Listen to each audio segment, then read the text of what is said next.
The top story is the story of a 20-year-old woman who 8 years ago accused 5 professional hockey players, falsely accused of sexual assault, and last month they were finally found not guilty. And the big news this week is that the Canadian prosecutors, and shame on them, finally agreed to not take it any further. So they're officially not guilty. Just in case if you don't know, this started 8 years ago when a 20-year-old girl decided to have casual one-night stand with one of the professional hockey players.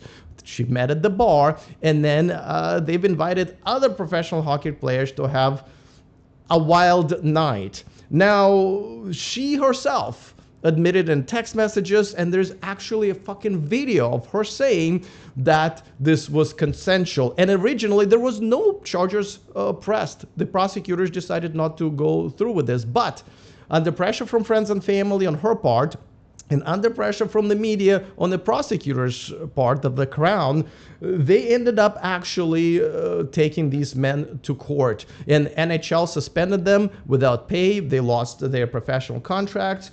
And all of this, despite the fact there were pretty much no evidence of any of this. And this is when finally the judge, after the bunch of mistrials and other problems, took over the trial. She essentially said that what the alleged victim, who is not the victim at all here, the men are, basically lied and was inconsistent and over-exaggerated. There was absolutely no evidence, and they all found not guilty on all charges whatsoever. But here's the worst part.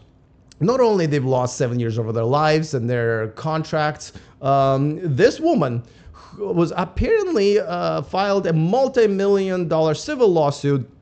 The Hockey Canada ended up settling with her, which means she made a significant amount of money.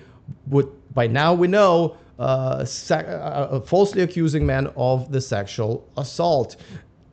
This is something that happens all the time. The only reason we find out is when someone famous gets involved. But gentlemen, if you think that this cannot happen to you, a man living in a Western country, you're too stupid to watch my channel.